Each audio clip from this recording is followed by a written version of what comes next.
నమస్తే. తెలుగు భాష పరిరక్షణ పేరుతోటి మహారచయితలు అందరూ తెలుగు భాష కాపాడటం కోసం హైదరాబాదులో ఒక మీటింగ్ పెట్టి కొన్ని వ్యాఖ్యలు చేశారు. అయ్యా పండితులారా, పెద్దలారా, తెలుగు భాష పరిరక్షకులారా, మీకు కొన్ని సూటి ప్రశ్నలు.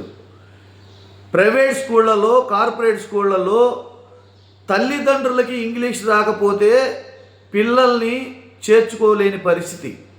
అట్లనే పిల్లలు స్కూళ్ళల్లో పొరపాటున తెలుగు మాట్లాడితే బెంచీల మీద నిలబెట్టి, ఎండలో నిలబెట్టి పనిష్మెంట్లు ఇచ్చే పరిస్థితి.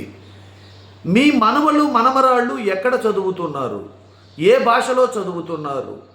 అట్లనే ప్రభుత్వ స్కూళ్ళల్లో పనిచేసే ఉపాధ్యాయుల పిల్లలు ఎందుకు కార్పొరేట్ స్కూల్లో ఇంగ్లీష్ మీడియంలో చేరుస్తున్నారు? అంతెందుకండి, జడ్జిమెంట్లు ఏ భాషలో ఇస్తున్నారు? ఆర్గ్యుమెంట్స్ ఏ భాషలో చెప్తున్నారు?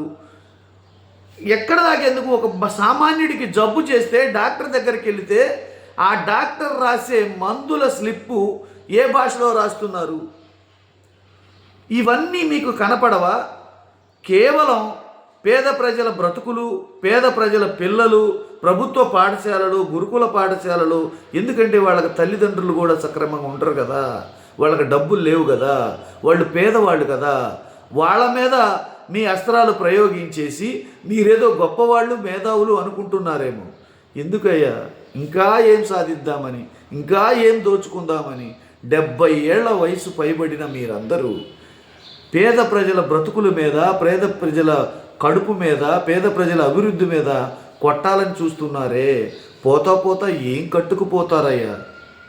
6 అడుగుల గోతిలో పెట్టారు, లేదా కాల్చి బూడిద చేస్తారు. ఆలోచించండి అయ్యా. దుర్మార్గ పనులు ఈ వయసులోనైనా చెయ్యకండి అయ్యా.